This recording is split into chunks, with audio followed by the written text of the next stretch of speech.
It is honestly such a shame that so few European teams can play in the Olympics. I mean, not just Europe, but like African teams, South American teams, like all the teams that like kind of shocked the world at the World Cup usually don't get the opportunity to play in the Olympics. Hello, everybody, and welcome back to Snacks Delivered by Grubhub. I'm Sam Mewis. And I'm Lynn Williams, and this is a show about women's soccer, but it's also about retirement, fun, and soccer, and friendship. Thank you, Lynn, for filling that in, because as usual, I drew a blank. Here is what we're doing today on the podcast. We have a camp recap with Julie and Pino's goodbyes. We are also going to talk to Janine Beckie as she comes back from injury, Canada's insane Olympic record, and missing out on the World Cup. Sad. We also have a very new, exciting pop culture segment. This is new to Snacks, courtesy of Jay Snacks himself, and we have a voicemail. But before we get to all of that, it's fall. It's fall now. Everybody relax. It's here. I was wondering, now that I am in New York, over here, I know that we have all the seasons in New York, but what is it about fall that you love so much? Because I look outside and it's rainy and gross. Well, Lynn, this has been a time of coastal storms, and therefore we are getting a lot of rain this time of the year along over here on this old East Coast. So you'll see soon enough. Why? When the leaves start to change and the air gets a little crisp and you have a little candy corn in your bowl, you'll get it. You'll understand. So it's not this fall that you like. It's just leaves changing, chilly, crisp weather. I haven't had a full fall experience yet, but it is only September 26th. So you just hold on to your hats. Okay, over there. My hat is being held on to. Okay, speaking of holding on to other articles of clothing. Well, I finished your Wednesday vest. It's not black. It's green. I hope you like it. I'm going to put it on and show you. Okay? Oh my God. One second. I can't wait. Do. Don't look. Okay. Open. Oh my God, Wait, that's green? Oh my gosh, Lynn, thank you so much. If you're listening to this on an audio format, Lynn made me a Wednesday vest. It's green and white. It looks like it could be for Slytherin, which I also like that. It's like green and a cream color. I love it. It's a heavier winter vest. It's my very first one. I love it so much. When can I have? When you come see me. Okay, I come see you today. I can't wait to give it to you. I hope it fits. I hope you like it. I hope you wear it. Well, Lynn, thank you so much. I love it already. I can't wait to try it on and to wear it around and do my fall activities in green. We need to move on to camp, but I wanted to let you know that this was actually such like a good thing for me to do in camp. I felt like it was passing the time and it made me less stressed. So I'm going to just continue to make me gifts, to make Sam gifts in camp. I love that idea. Okay. Yes, let's move on to camp. Can you tell us overall what it was like to be back with the national team for the first time since the World Cup? It was good. I feel like it was such an interesting camp. There was like a group of people who needed to come back and talk about the World Cup and kind of like go through it. And I think that like close one chapter before we can move on to the next. But then at the same time, we are in a moment where there was new people who were getting their first caps. We're celebrating the careers of Julie and Rapinoe. And then we're in this like weird transition of coaching and we fit it all in a week. So It was like a lot, like there was a lot going on, but overall, I think that Twyla and the coaching staff did a great job. We obviously got 2 wins. I felt like we in the games, like did well. We need to still continue to build, but it was a good step forward. So I actually had a good time. I am so glad to hear that. So the first game was Julie's retirement game. Mm-hmm. You scored 2 goals. A little boop and a little bop. Yeah. Can you talk about that first game at all? Yeah. So the very first 15 minutes of that game, I would say weren't going that great. We were like, what is happening? It was a little hectic. It was a little hectic, a couple of unforced turnovers, but that's okay. We got it together. And then we got our goal off the corner. My role was to get in front of the keeper and clean up any like messes. That was just, they were like, there was going to be opportunities right in front of goal. So just put yourself in a great position. And I feel like I executed that to my best ability. You executed that better than anybody ever has before. 2 goals. Thank you. The second goal was LOL. I was like, I didn't even really see it coming. It just smacked me. But no, I think that like that when we think about set pieces in the national team, I always think about like some of the best set piece team in the world.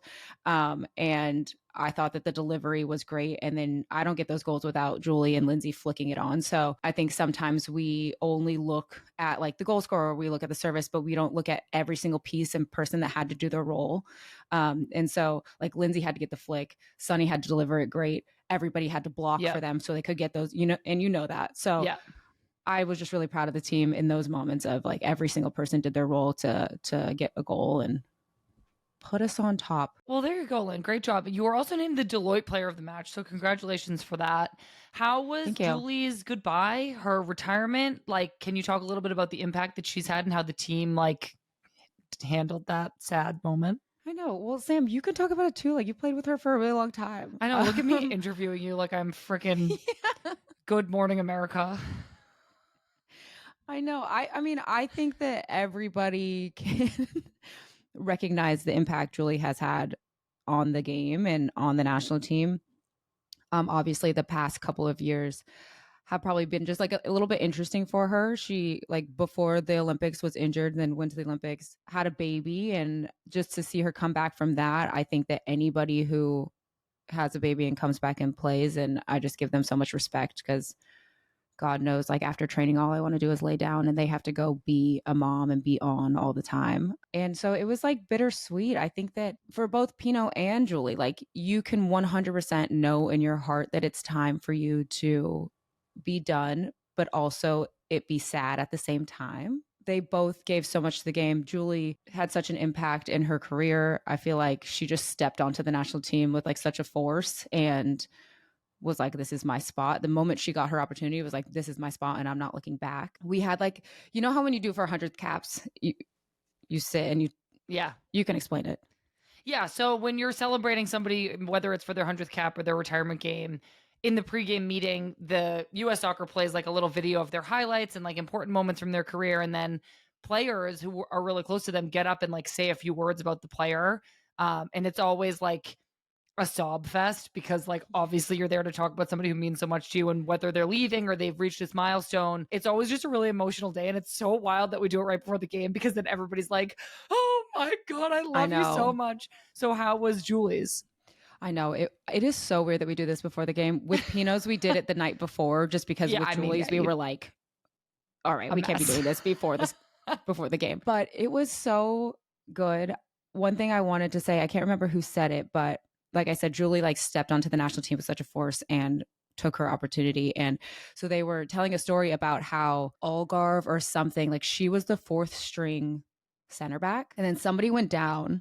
And so somebody else was supposed to step in and play because then Julie was going to be on the bench. But then the morning of, that person ended up getting an injury, like waking up being like, oh my gosh, my calf or whatever reason they couldn't play. And so it was Julie's turn. And from that moment, she just was like, you know what, I'm going to take my opportunity and run with it. And I thought that was such a good message for everybody who wants to be on the national team, who comes into the national team, just like whatever team you're on, is just, you never know when your opportunity is going to come and you never know how you're going to get it. Just continue to stay ready. And when you do get that opportunity, make the most of it. And I felt like that was just like her career summed up in one moment, is she just made the most of every single opportunity she got on the field. So it was like it was so sad, but at the same time, everybody was just like, thank you so much. And hopefully we can just keep pushing forward. And like, it was so funny. She like kept walking around, Julie, she walks around with like an iPad all the time. She like wants to be perfect. And even that morning she was like walking around with the iPad, and everybody's like, Julie, it doesn't matter anymore. Like this is your last game, to like put the iPad down. Yeah, like you pretty much know where to be at this point. Like you have pretty much upheld the standard of every set piece for the past however many years you've been on this team. So like, my gosh, I hope she knew, and clearly she always knew. So congratulations to Julie. That was so emotional to watch on TV, but I'm happy for her that she feels so like sure about her decision and feels great about like what she's decided to do. And she's had such an incredible career. She's been so great for the team. But that brings us to the second game. And we want to quickly talk about Megan Rapinoe's cross to sonnet, which brings us to the delivery of the week. It is time now for the delivery of the week, delivered by Grubhub. This week, the delivery of the week comes from our American hero, Megan Rapinoe. In her final match for the USA, she pulled vintage Pinot out of her bag and looped in a perfect cross to Emily Sonnet, who headed it past the South African goalkeeper. It's a reminder of all the amazing crosses Pinot has played, her perfect touch, and just how amazing she is. Okay, that's the delivery from. Oh my gosh. Okay, that's the delivery of the week. Satisfy every craving with delicious food delivery from Grubhub. We're gonna need to work on that. But anyway, we'll move on. It was so funny. So Pinot like basically was like, I'm playing 50 minutes. And I think it was like premeditated that she was gonna come out. Kind of like Julie was premeditated that she was gonna come out at whatever minute she came out. I love how you're using the word premeditated. Yeah, I know. It was weird. I thought about it in my mind and I was like, I'm just gonna keep rolling with it. You doubled down. Okay, moving on. So she like obviously every single time there's a set piece, we're like, all right, she's gonna score. Like this is the moment. And then she obviously played the ball and Sonnet scored. But then right after that, there was that free kick. And it was like around the 51st minute. And we were like, she's supposed to come out. Like, and Twyla was like, I can't do this. So it was just so funny because in that moment, I was like, just pull her out. Imagine she like doesn't score. That would have been funny. She would have been livid. She'd been like, what the hell was that? I know. Anyway. Well, my gosh, it was so fitting to see Pinot having so much fun.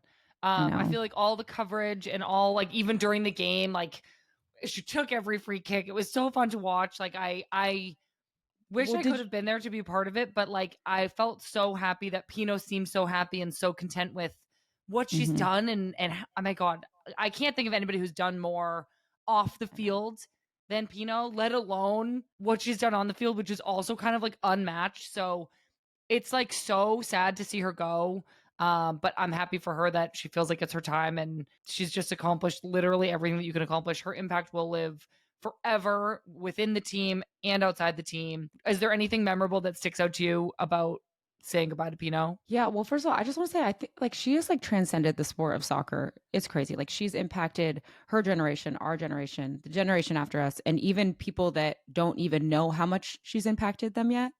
She's impacted those people as well. A couple of moments that I think were silly. First of all, did you see her off the bus outfit? Yeah, I did, but can you remind us? She had black pants on, a white tank top, and the like jacket. This cool like biker motorcycle jacket. Yeah, like a crop top. We were like, where did you even get that? Like, where does one find that? But anyways, in natural Pinot fashion, she looked amazing. I'm trying to like, I feel like there were just so many tears. Like we were just all crying. But then like you have to joke about it because you can't cry too much because you're just like, I'll turn into a puddle. Yeah. So in also natural Pinot fashion, she would like say something so sad and sweet, and then she would like roast somebody, kind of like she roasted Lindsay, like at the halftime or after the game. Yeah. And everybody was like, Pinot, you've been speaking for about 5 to 10 minutes. Like, put the mic down. Yeah, like we have to go.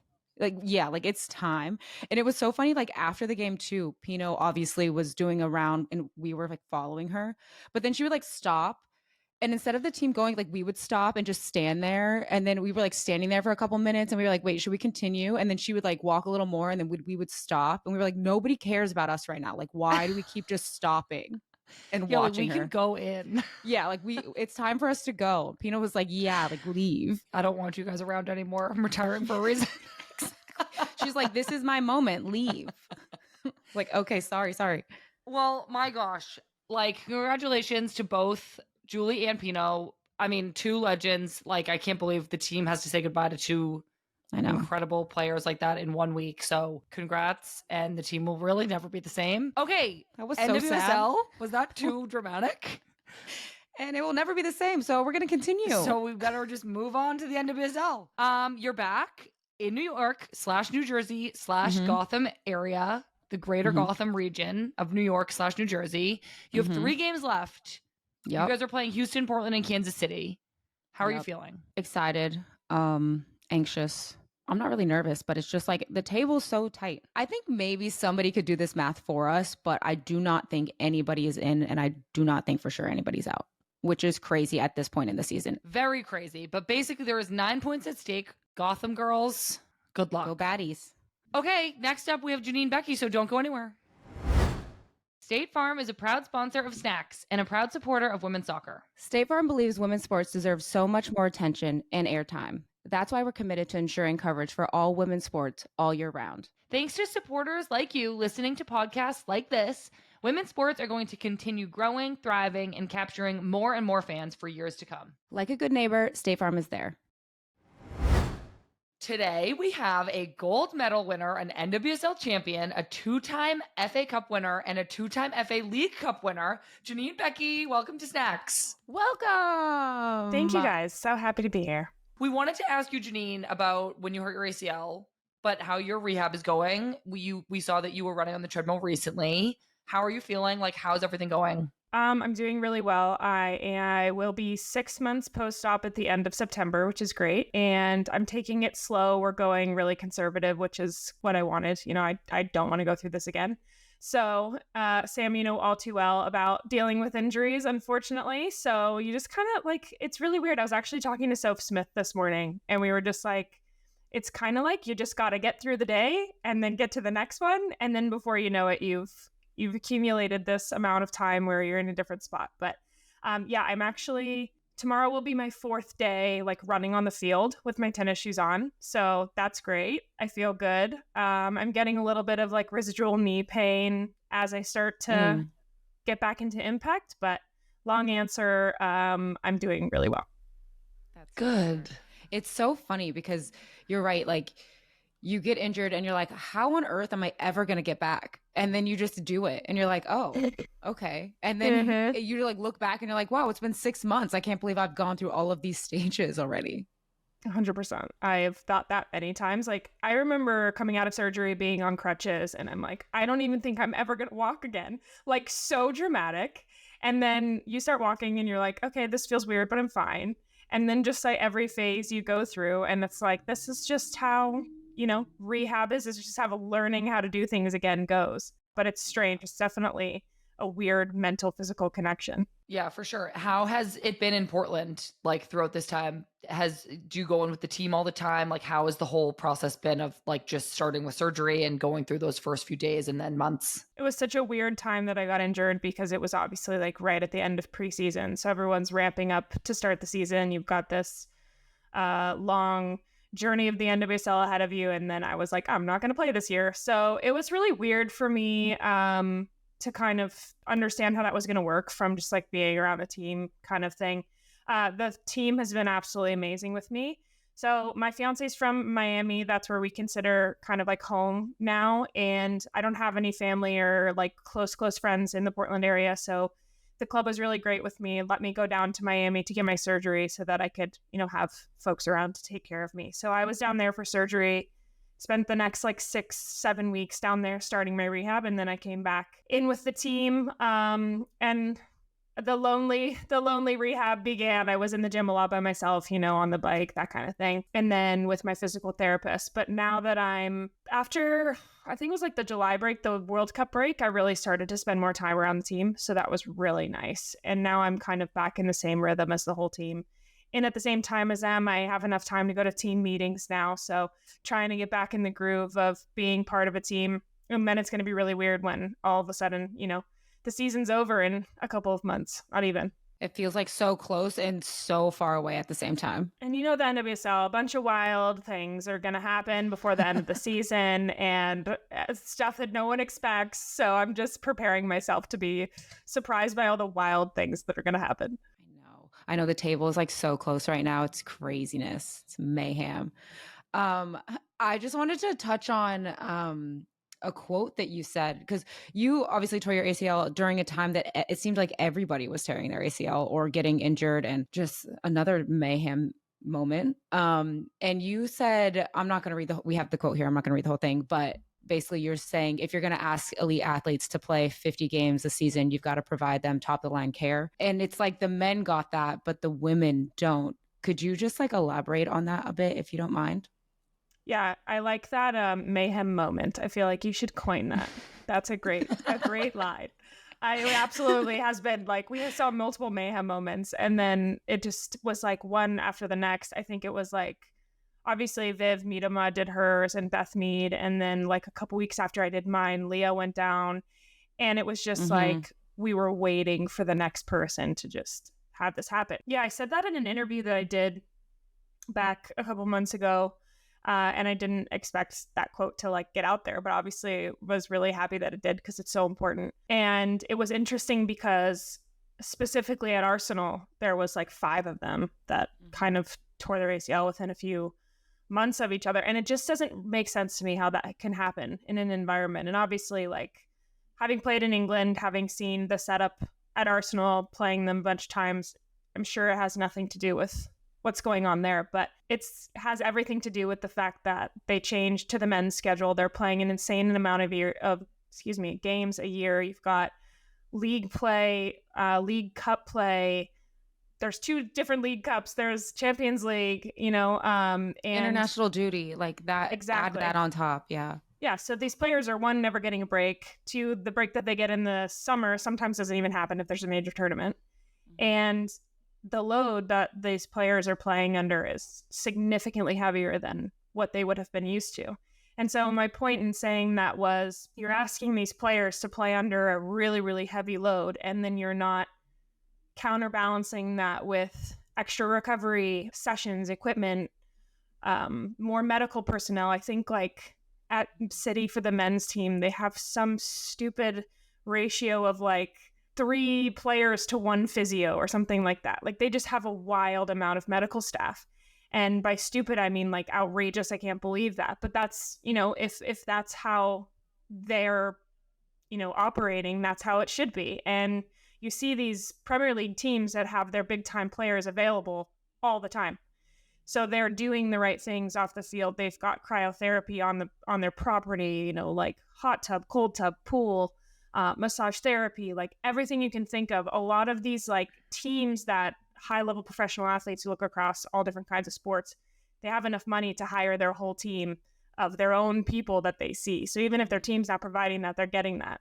And unfortunately, the reality for us is that that's just not possible for most of us. So, we have to continue to push that standard in our own environments, because if we don't change the resource availability for our players, we're just going to continue to see these mayhem moments happen more and more frequently. Yeah, I know. Thanks for sharing that, Janine. I feel like we mentioned that quote earlier in our season of Snacks when we were talking about all these ACL injuries happening, and you named so many of those kind of disparities between the men's game and the women's game, even though our schedule and our demands seem like they are increasing year after year. You've played in England, you've played in the NWSL, and you've played for Canada, and we're actually going to ask you soon about what's been going on with the Canadian Federation and your team. But across all those places that you've played, is there anything, I mean, of course you just named all these resources that were at City for the men, but like, is there anything overarching that stood out to you about just differences between the 3 kind of group, well, what are they called? Organizations? What were you going to say, Lynn? I said leagues. Yeah, leagues, but including Canada, I think. Yeah. Yeah, environments. I think like that's the word. Environments. That's the word. Thanks, Janine. That is why we're here together, because when we can't come up with words, we are there for one another. I mean, Sam, you obviously saw the setup at City with me, which feels like forever ago, by the way. I was telling someone the other day, I was like, oh yeah, me, Sam, Rose, and Abby were all there at the same time. And then I was like, why do I feel like that was a century ago? Like another life. Good times. Yeah, I think each environment has been really different for me, and it's been really great for me to see all of those different environments, because as I, get older in my career, as I spend time in different environments and, are given the opportunity to speak into those environments and maybe make suggestions, that's really helpful. And the biggest lesson I've learned is no environment has everything. And I think that that's really important for players to recognize. And I'm sure that it's the same on the men's side, like whether it's coaching or teammates or, the men probably don't have to worry about facilities as much as we do, but there is no perfect place. And so I think going into an environment with that mindset, it makes it a lot easier to get used to what you have. But I would say, there's a lot of environments that we go into in the NWSL that we travel into, and you see the things that either a team has or don't have. And you're like, okay, we need to continue to raise the bar for the entire league. And there's so many teams in the league that are continuing to push that bar. And I would definitely say that the Thorns are up there. I think, from an organization perspective, we're doing a lot of things right. And there's still a long way to go. But I think in my rehab, I've been really grateful for the people that we have, and just the fact that in the women's soccer community, I think specifically, there's just such great people behind the scenes when it comes to like rehab and that kind of thing. And unfortunately, in women's soccer, we have so many people that have experience in, ACL rehabs and that kind of thing. So I think, I'm a true believer in like you are where you're supposed to be in whatever moment. And so as much as, we can wish that we're in different environments and different situations, I feel like each environment that I've been in has been the right place for me at that point in my career. And I got to see all of the things that we had at City and all the things that maybe we didn't have, and then come here and maybe, say, oh, we did this there and it worked really well. Or we never had to worry about playing surface because the grass over there is just like so amazing. It's like, so I was just like, you get so used to it. And then I left there and I was like, oh, I miss grass every day. Like it's wild. But I think like I've really tried in every environment that I've been in to see, the positives, and then at the same time still have that not pessimistic but growth mindset of like, okay, where can we take this? Where can this go? And how do we match up against, the gold medal standard of environments all across the world? Yeah, I think that is such a good outlook, to think like no environment's perfect. Like you said, well, I played on 3 NWSL teams. I haven't played in another league, but every single NWSL team is different too. But it seems like it's not the quality, it's just the quantity of people. There's so many, I think, teams and people that are wearing 3 different hats. So then things slip through the cracks. And so if we can change that, start there and just have those resources, I think that that's like a good first step. But it is amazing to see. I think Portland is up there with like doing incredible things. You have your whole setup. It seems like you go into training and you have everything right there. And we need more teams to continue to push the top, so it forces the bottom to come up. But that's like every league around the world right now. You have these teams that are 4 or 5 teams that are doing great. And then the bottom, you're like, okay, you got to keep coming. You got to keep going with us. But obviously all of those injuries affected your ability to go to the World Cup. So we are so devastated for you in that sense. And obviously like Canada's World Cup journey didn't go as planned, much like ours. But before we touch on that, we want to go back to your experience with the Olympics. Canada's kind of sneaky good at the Olympics. Like what's going on? It's really weird. I know that our staff went into like a deep dive of why we found so much success in the Olympic Games, and it hasn't been translated to the World Cup. I mean, there's obviously like very blatant differences in terms of the World Cup's much longer. The World Cup has a lot more teams, a lot more competitive teams. I mean, it is honestly such a shame that so few European teams can play in the Olympics, because you look at the World Cup and just the expansion of the field anyways was so amazing to see at this World Cup. I mean, not just Europe, but like African teams, South American teams, like all the teams that like kind of shocked the world at the World Cup usually don't get the opportunity to play in the Olympics. So I genuinely don't know what it is. I think we're so confident at the Olympics because we've been successful at the Olympics for the last 3 games. And I think coming off a gold medal, we've had a different reality than we ever had as a team. I think, obviously both of you have played against us on multiple occasions, and that game's always a little bit different because it's a rivalry game. But when we play, in the past, let's say prior to the gold medal, we had this and thrived on the underdog mentality for so long. And that was such a big part of our culture and our DNA as a team. And so I think when we won the gold medal, at least for me, I think I had this expectation that things were really going to change. And I don't know if it was because it was in the middle of COVID or, it was the Olympics and it's not as respected on a global football scale as something like the World Cup. But mix all of that with some of the issues that we had in our federation, and it wasn't like, let's say, like when you guys won the 2019 World Cup or even the 2015 World Cup and everything changed for you guys as players, which is absolutely how it should be when you win a major tournament. And that kind of just didn't happen for us. And so when we came through the gold medal and into the preparation for the World Cup, I don't know if it was like we're not used to having this kind of target on our back or this title of Olympic champions and have to kind of carry that pressure and respect and expectation. And so I wouldn't say that we were like poor or we had any like horrible results, but it kind of was just like there wasn't that next push. It really felt like from our group. And our group has stayed very much the same for so long. And I think that's also the hard thing. You've got a lot of people that have played on the team for a long time with very different experiences. And then you add in young new players who were, on the roster for the 2019 World Cup, didn't really play. We had a poor 2019 World Cup, go win the Olympics.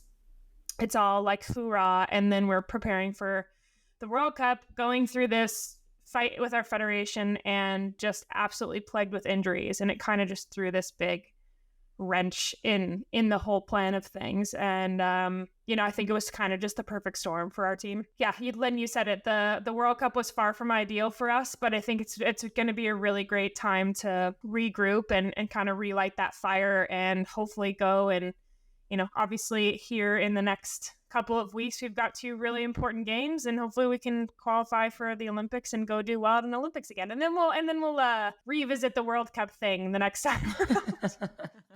Yeah, Janine, we're so excited. We want to hear a little bit more about the preparations for next summer for the Olympics. And we're going to get into a little bit about the federation, but I just wanted to ask, like, as somebody who couldn't go to the World Cup, but clearly a really involved and important member of the team, how did you feel? You did some media during the World Cup. You came and talked with me on Men in Blazers.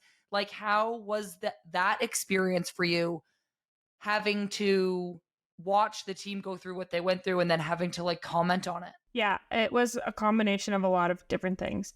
It was really weird. That was probably the biggest feeling that I just felt. It was almost like an out-of-body experience. I was like, I feel like I should be there, but I'm here and I can't do anything about not being there. And I like couldn't get over it for a while. And the worst part of it was like the anticipation, the build up to the tournament. I'm sure you're the same way. Like you prepare for so long. The 2019 World Cup ended, and for me that ended on a penalty kick miss that knocked us out of the tournament. And I was like, okay, the one thing I'm going to do is make sure that I'm ready for this next World Cup. And then you get an injury and you're like, okay, well, it's not going to be this one where I get by, not revenge, but, resurgence, whatever. The build up to the tournament was the hardest. And like, I probably had like multiple emotional breakdowns the day of the first game. And I had to wait till like the night to watch it. So immediately when the first game kicked off, I felt this kind of like sense of finally, like it started. And then, yeah, I remember watching them play Nigeria and I was just like, okay, when are we going to score? And then we didn't score and it ended 0-0. And I was like, okay, well, that's not the worst result for the first game. And then the tournament went on and all the wild and crazy things that happened in the tournament kept happening. And I think it was just also really hard. Like I felt FOMO so intensely, just in the sense of like not being there for this incredible moment in our sport.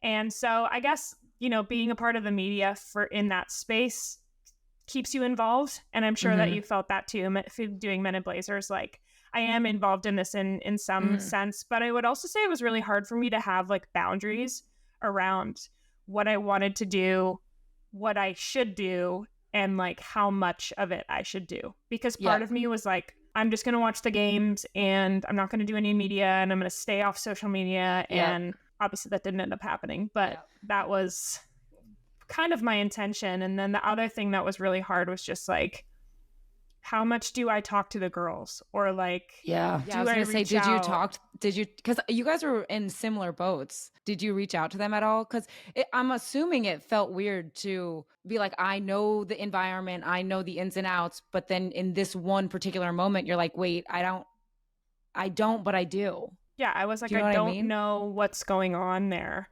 And Jessie Fleming and I are very, very close. And I talked to her a few times. She's historically very bad on her phone, which I have so much respect for. She just like hates being on her phone, which I love about her. But I'm also like, Jessie, I need to talk to you. Like, text me back. Text me back. But I was also like, I don't want to bother you, so don't text me back if you don't want to. So I talked to Jessie a few times, and I tried to talk to her about like unrelated things because I was like, okay, maybe she just needs, to have a friend in this moment, whatever. Sam, I don't know how it was for you. Like, how much did you talk to? I remember during my World Cup, like my phone was like it could explode at any minute. Like I was just like, what if I see something I don't want to see? Like it felt like such like a dangerous place to be on my phone. So I didn't really want to talk to anybody. So I just kept kind of like not texting Lynn and Christy. Like I would say good luck, obviously, but I never expected them to like talk to me or answer me. And then every now and then, like they would text me and be like, what's up? Like, why are you not talking to us? Yeah, I was like, I want to talk to you. Like of anybody, I want to talk to you. But Janine, it really hit me when you said like during the first game, you were like having an out of body experience. Like the first US game was the only US game I didn't have a live show. And I was like kind of just laying on the couch like, oh my God, like what's happening? Like this is so crazy. And I had way more time before it to like come to terms and accept things. But even like the day before the game, like Pat was like, what's wrong with you? And I was like, I don't know. I'm so all over the place. I don't know what I'm feeling. And it was just such a crazy, conflicting, weird time. And I actually feel like doing those live Twitch streams that I was doing like snapped me back to myself and was like, oh my God, like I'm so excited to watch. Like this is going to be really cool. I get to talk about my friends, my sister. It like brought me, like connected me to something else, which was way better for me in dealing with the whole thing, like being just connected to the world again. So I thought that was really interesting that you kind of felt like similarly. Oh, absolutely. Unfortunately, Ethan wasn't here during the actual World Cup. He had to be in Miami working. And I actually like, it was probably good that you weren't here because you didn't have to see that side of me. But I have such sweet teammates here. Sam Coffey was like, do you want me to come over and watch the first game with you? And I was like, I don't know if I should watch it by myself or watch it with someone. And it just like having people in your life that kind of create that space to be like, I'm not going to be offended if you don't want to watch it, but like I'm here if you want me to. And she ended up coming over and it was really nice to have someone to sit there and just like go through all the emotions with. Yeah, it's just like so bizarre watching when you are, like, okay, if I was sitting in the pregame meeting, this is what I think would have been said. And here's like, this is what I think was being like, what happened to halftime? Like, why did this person come out? Are they hurt? Like, it was just so agonizing to watch and like not know what was going on. I'm also really, really grateful that I had that experience because I know that the next time that I get to play with the national team, it's just going to feel so different. And it just like, I think injuries create, it's so cliche, but I think my perspective on being able to play and to play on the national team is so different now. And I don't wish anyone getting hurt, but I wish that everyone could have this kind of perspective shift and kind of like gratefulness check that an injury is, because you get lost in these moments and you're like, I don't want to go to training today and I don't want to sit in a team meeting today. And although I know I'm going to feel those things, at some point in my career again, I just, I hope that in those moments I can remember what I felt like watching the World Cup and not being there, because that snaps you out of that bad mindset really quickly. That is true. Like you take it for granted sometimes, and then something happens and you're like, okay, I had it good and I want to get back to that. Well, you've had so much success with Canada, Janine, which is so amazing. Like, I feel like you are so well known as a Canadian. Like, when I came to Man City, I like didn't even know you were from Colorado. I like legit was like, well, isn't she from Canada? Like, I had no idea, which I think is so funny now that I really know you, because like now I obviously are from Colorado. But Canada has had so much success and you've done so much for the team, including being part of fighting for better treatment from your federation. So we wanted to ask about what has been happening and what happened recently. Correct me if I'm wrong, but we know you came to an agreement a couple months ago and the players had some language. I'm going to read a couple quotes. That, is this right? You were forced to choose between compensation and the funding required to hold camps, and forced to choose between getting a fair share of the rewards from successes and getting equal pay on par with the men's team. What is this like for you guys right now, having had recent success and then still dealing with this really horrible fight with your federation? It's been a pretty crazy, I would say probably 2 years that came to a head at She Believes earlier this year when we really were in the thick of that. And it was just so unfortunate that that happened at that time because it completely took away from 3 really important games in our World Cup prep. And, I think once the team got to the World Cup and started playing in games, we really saw kind of like that lack of preparation from a, major high level game perspective. Because I was not thinking about tactics or anything like that. In that game when we played you guys in Orlando, like, I don't even remember what happened. We all just like ended the game and we were like, we're not even going to review that because it was just like no one was even there. But yeah, what you read, I think that statement, we ended up releasing another statement because we decided the wording wasn't great. Essentially, we came to an agreement with the Federation for 2023, which was just a short-term compensation agreement that highlighted what the players were going to make coming out of the World Cup. And I think it got a little crazy when FIFA introduced the minimums, which is great. Like I was so happy for, global women's football that all these federations that probably wouldn't have paid their players anything had to, were obligated to pay them the minimums, which was fantastic. But what had happened was the Federation, and I know we weren't the only ones, came back and said, oh, like now that there's these minimums, this can change what we've kind of agreed to, which was all agreed to, in principle, not like we hadn't signed anything. And so that kind of threw a wrench in what we had been working on. But essentially, Canada Soccer is in a very, very difficult financial position. And we weren't aware of that financial position until we were made aware, come She Believes, that our budget was being cut. And it was just a really confusing and frustrating time for the team because, imagine you've just seen your men's team qualify for their first World Cup in 36 years, play in it. It was really weird because everyone was so excited about it. They obviously did not perform how they wanted to. And so there was all of this excitement. We had seen the kind of treatment they were getting leading into the World Cup, which was great. Like it was exactly how any high-level team should be treated, from resources to flights to, single hotel rooms and business class flights going in and out of camp. And at the end of the day, I think what we wanted people to realize was that this wasn't about money for us. Like it wasn't about, oh, I want to, play for the national team and make this big check and go home and have a bunch of money in my pocket. It wasn't about that. It was, we just want to be treated the same way as our men's team in order to perform at the level that you expect us and we expect us to perform at. And then we had been having all of these conversations for so long, come January 2023, and they're like, oh, we're in this really bad position financially. We're going to cut budgets to make sure that we can continue to operate over the next couple of years. And it was just like so soul crushing as a player and especially as someone who's been so involved in the conversation, to have had all the conversations that we had and felt like we were making progress. And then, your budget is slashed in a World Cup year off the back of being Olympic champions. And it was just like, what is going on? And so we've, there's been a lot of change in personnel at the Federation as well. And that hasn't been easy to deal with. I do think we're moving in the right direction. There's still a lot to be done. There's still a lot of, we don't have any kind of formal CBA that we are happy with at this point. That's still to all be negotiated. And our full intention is to have a substantial CBA that we are happy with moving forward over the next couple of years instead of continuing to come back to the table and just like negotiate these short-term deals.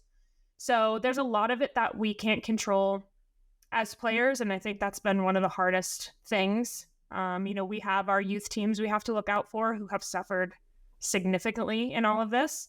And at the end of the day, when you don't fund your youth teams, you're essentially not funding your senior teams because you're not going to have the talent coming through the system that you need to continue to be successful on the world stage. So it's all really, and I know that you two are both very well, you have a lot of knowledge about all of this because of what you guys went through with your federation, but it's so multifaceted. And I think the list of to-dos feels really long. So we're just, we're taking it one step at a time. We need to qualify for the Olympics and then, the conversation can continue. Yeah, I think it is crazy. It feels like you don't know where to start. You feel like the weight is on your shoulders and you're like, you have a million different things. I think it's admirable to see how well you guys have done, how much success Canada has had without the support of the Federation, there's no league there. Like all of the things are stacked against you guys. And it feels like in this moment as well. So to see you guys continuing to push and fight is admirable. I wish you guys didn't have to fight. And I hope you guys get there and get to a moment in a place where you guys feel like it's acceptable. I feel that for like women's soccer just as a whole right now. It is like a very crazy moment.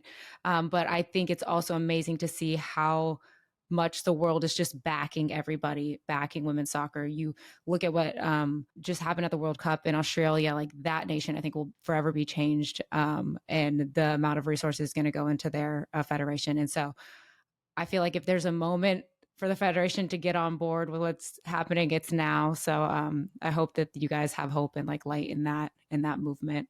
But unless we had any more questions, Sam, I think we're good. Janine, we'll be waiting for your return. We are so excited to see you back on the field for both Portland and Canada. And hopefully at the Olympics next summer. Good luck to Canada with their qualifying games coming up. Well, Sorry. go. I'm like, we did so good this whole time. Like everyone just like waiting to talk, and then I blew it. No, I was just gonna say thank you so much for having me. I am such a big fan of snacks. I see all of the fun guests that you guys have, and you guys should do like a coaching course on how to do a podcast because you guys do it so good. You guys are incredible. I love snacks. I listen all the time. Oh my gosh. I will not listen to my own episode because I absolutely hate listening to the sound of my own voice. But I'm here, so I've already listened to it. Tell us more compliments. Yeah. If you ever need a confidence boost, you just call me and I will personally give you all of the good things that you're doing because I love snacks and I'm so happy to be here and I feel honored to have been a guest. Oh my gosh, Janine, that is so can nice. you give us a snacks chomp? That was a good one. She didn't I feel even like hesitate. my nephew, he does that all the time. We'll get him on here. We'll have him on next. My whole closet is workout clothes. So when I'm trying to get dressed up, I love using Nuuly. Nuuly is a subscription clothing rental service that's all about helping you get creative with your style so you can slay when you're not in your workout gear. For just $98 a month, you get your choice of any 6 styles each month. You choose whatever you want to rent for whatever you have going on. It's totally up to you. You also have access to thousands of styles from more than 400 brands, everything from party dresses to premium denim and one-of-a-kind vintage pieces. Inclusive sizing up to 5X, as well as petite and maternity. Fast free shipping and returns and professional cleaning in Nuuly's state-of-the-art laundering facility, so no need to wash it after you wear it. Perfect. And the option to buy what you love, sometimes 70% off. Nuuly really does it all. It helps you save money. Renting from Nuuly means getting to wear more while spending less. No need to drop a stack of cash on a big event. It's sustainable. Nuuly lets you love fashion in a way that's kinder on the planet.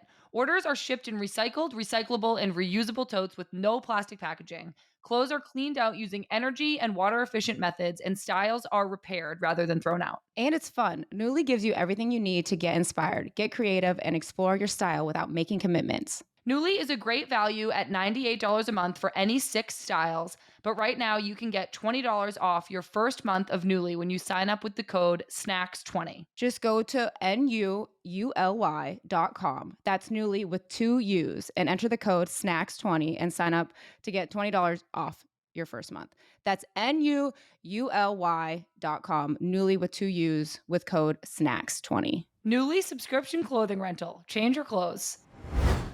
Okay, welcome back to Snacks delivered by Grubhub. Before we get into the voicemail, we have the pop culture thing that we talked about. So this new segment called Snacks Pop Culture Things. Let's start. We're just going to talk about them, I guess. Thing number 1, Taylor friggin' Swift sat next to Travis Kelce's mom at the Chiefs game. This has taken over my whole feed. Like, Same. I don't have any other news on any of my timelines except for Taylor Swift.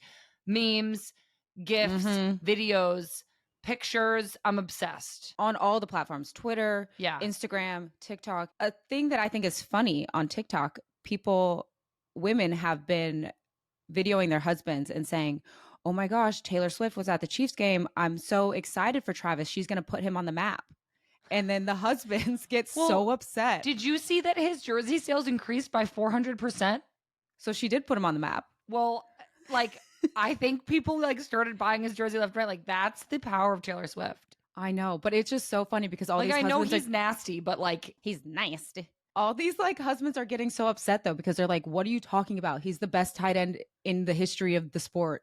And well, everybody's like, and all the women are just like, "It's so easy to rile you up." that's hilarious. Wait, time out from the Taylor Swift thing. Apologies. Have you seen the thing about the Roman Empire? Yes. Okay. I literally, obviously I wasn't recording this, but I was like, this like can't be true. And I said, Pat, how often do you think about the Roman Empire? And word for word, he goes, I was just watching a video about the Roman Empire last night. And then he started going on and on about how it was really Caesar's cousin Augustus who was the one who was in power for a long time, but he gets looked over. And I was like, literally, what are you talking about? This is wild. I saw this video of this guy trying to explain it. He's like, everybody thinks about the Roman Empire because our society today was built off of that and blah, blah, blah, blah, blah. And I'm like, yeah, but not every second am I like, yes, I got this cup because the Romans drank out of a stone I vase. couldn't tell you the last time. The last time I thought about the Roman Empire was when I heard about this phenomenon that's happening. Yeah, and in high school when I learned about it. Yeah. Okay, thing number 2. NSYNC is releasing a song for the first time in 20 years. It's coming out as the headline song for the new Trolls movie. Do we care about this? Are we excited? This is the first time I'm hearing about this, so well, it's not all over my newsfeed. Okay, well, NSYNC was at the VMAs. That's when Taylor Swift also was going viral about the VMAs. I have a very Taylor Swift heavy timeline, as one might expect. Yes. And that's when she was like fangirling super hard over NSYNC, because now NSYNC is like doing all these appearances because they're like, I don't know, coming out with a new song, being in the Trolls movie. They went on Hot Ones. Shout out to Hot Ones. Can we get on Hot Ones? Yeah. So are we interested in this NSYNC revival? I think that people would like that. Is it just for the Trolls movie, or what is happening? Like, what do you mean? I don't really know. I'm sure more to come. Okay, so we don't really have much to say about that. I don't really have much to say of things that don't have anything to do with Taylor Swift. Clearly. But I do like the Trolls movie. I will watch that with my nieces and nephew. And by nieces, I mean my one niece and my nephews. Okay, well, anyway, that was a fun segment. That was our pop culture thingy. How exciting. And maybe we'll do it again. Okay, great. Let's go over to the Snacks hotline, aka the Snacks voicemail. Hi, Lynn and Sam. My name is also Sam, and I just wanted to say thanks for being my go-to running podcast. You've made running a marathon definitely an okay time. Since you're my go-to running podcast, I want to know what your go-to running song or podcast is. Bye. Oh my gosh, thank you so much, Sam. I love that question. I'm going to pull up my Spotify right now and figure it out. The first one that pops into my head is Middle Child by J. Cole. That's my get me through the last few minutes of like a tough workout song. Yeah, I feel like you have to start like a slow, and then at the very end it's like ramping up to like more aggressive songs. So it's like I listen to Lil Baby. Lil Baby, my favorite rapper. I watched a documentary one time and now he's my favorite rapper. I know. I think you've talked about that before on here. Yeah, I think it's an amazing documentary. Everybody should watch it on Amazon Prime. You know, the other one that starts kind of slower and then really builds is that song by Meek Mill. Dreams and Nightmare. We used to sing it in the Courage locker room. Dreams and Nightmare. Oh yeah, that's a good one. That is a good one. We also sang that in Tulum. We did sing that. Do you remember that? Yeah, I remember we were like dancing, and then all of a sudden that song came on. We were like, "What?" Yeah, I do. That was fun. And then you sang your little heart out. I also listen to Drake a lot when I'm running. Love it. I don't really know how to go on a leisurely run, though. I've tried. It doesn't really work. I start going too fast. I get exhausted, and then I'm like, all right, I'm over it. So I don't know how I'd ever run a marathon. Yeah. Wow, Sam, good luck to you. Props for running a marathon. Thank you so much for listening, and thank you so much for calling in. But you didn't leave a chomp. That's our only critique. So hopefully next time, if you guys call in, you can leave a chomp. This one you're upset with Sam, and last one you were upset with somebody else too. Like you're at the very end just continuing to roast the voicemail people. Well, I mean, be better. Just be better. And like, we won't do that. Yeah. I mean, call in at your own risk. You know what I mean? All right, guys, if you have a question, call us at 917-565-9531. That is 917-565-9531. Just call. Everybody's doing it. Make sure you do a chomp and be better so you don't get roasted by Sam. Exactly. Or do. I thank you for saying that, Lynn, so I didn't have to say it. All right, everybody, that is it for this week. This is our goodbye. Next week on the podcast, we have Ife Onumanu. I'm so excited to talk to her. Don't forget to rate and review this podcast wherever you listen to it, like this one from Bet J that says, This podcast rules, and my only suggestion is to make it year-round. Thank you, Bet-J. Thank you. Okay, one last thing, Lynn. I don't know. Do you have anything for me to make? I don't know. I was just going to say that I had soup last night for dinner and also today for lunch. It was a What kind? bean soup. What? It was like white beans. it was like and one pinto of beans. yes, white bean in like one of those, like we roasted like a bunch of vegetables and blended them up and then put some beans in there. Oh my gosh, it's very fall. Oh, I have to show you one more thing. Okay. Don't look at all the other pieces, but look, I made a lime. That means I can make an orange. Oh my God, shut up. I'm so excited. That's it. Don't forget to subscribe on Apple Podcasts, Spotify, iHeart, or wherever you get your podcasts. Snacks is produced by Jay Wolf, Lauren Day, Patrick Cadino, and John Murray. For more great women's sports content, go to justwomensports.com and be sure to follow Just Women Sports on all your favorite channels. I'm Sam Mewis. And I'm Lynn Williams. And you've been listening to Snacks delivered by Grubhub.